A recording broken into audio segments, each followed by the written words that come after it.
why even tell female athletes, hey, you might be at a higher risk? They're just going to psychologically be like, oh my gosh, there's something wrong with me. And it might make her more hesitant when she's playing, or she might just feel timid and just like ashamed of like being a female. But it's like, no, do what you can control, do what makes you stronger, do what nourishes your body. Just come back Exactly. to the basics, because we know these help with sport performance and injury reduction. So I think with that myth, we can just scratch it all together and just don't even bring it up. And I hear a lot of coaches, especially male coaches, feeling like they have to talk to their girls about the menstrual cycle. And I would say to these guys, look, at least educate yourself on what's true and what's not.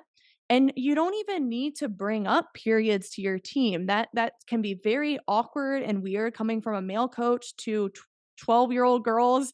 Yeah. So you're better off as a male coach having a referral network of a strength coach to send your girls to, having an RD to refer out to, and just having these tools in your toolbox, having team dinners where you have protein and carbohydrates and healthy foods that nourish your girls, or having like team walks and maybe a recovery session. Like, do something that's not just having that direct conversation, because it's just better to jump to the solutions for our girls that are empowering and not as awkward for a male coach. And this conversation may make more sense for adult athletes in the professional world. There are plenty of male sports scientists that can have these conversations, but obviously these are grown women and everyone's mature. But we probably don't want to be having this with a 12-year-old girl as a man. So what are your thoughts on this topic? Because Well, I have a lot of male followers on this YouTube channel, so they're probably like leaning in like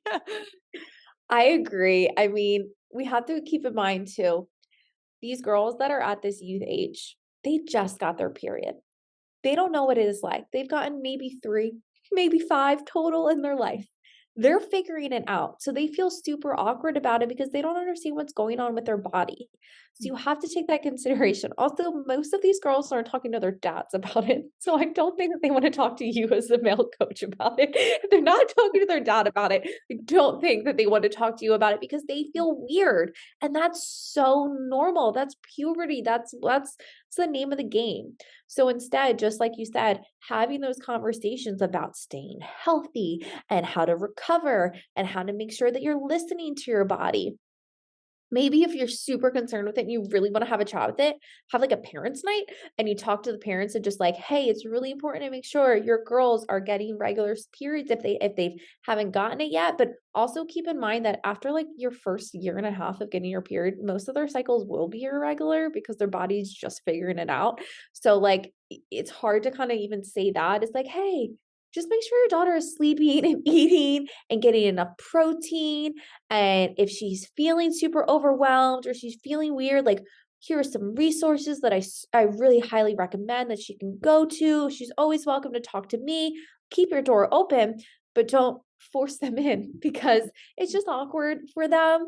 And they don't want to talk to you about it. I'll never forget when I think it was like 11 and I was like on a travel soccer team and the soccer coach like emailed our parents and was like, so I don't know. Not all of you girls will be wearing your daughters are wearing, sport bralettes at this time, but, we have to change jerseys, like, in between games on tournaments, so just can you make sure they have something on underneath them? I remember my parents telling me that, and I was so embarrassed because, like, I think I had, like, a little training bra at that point, like, I had nothing. I definitely did not go through puberty, and even that was embarrassing for me, because having an indirect conversation, I was like, "Oh, okay, I'll make sure that I wear it at all times." So I'll never forget that, like, looking back, I have to laugh, like, that poor coach, I was just like, "Girls, you need to be able to change outside because there's nowhere for us to go." Um, so that's even awkward. So just keeping in mind, like, having parent conversation, let the parents take the wheel with that, that's their job. Your job is to focus on the sport, give them good tools, things to do, but your job is not to talk to them about those things. There's it's still new to them. Let them figure it out. Let them become comfortable with it with themselves before you feel as though you have to have that conversation.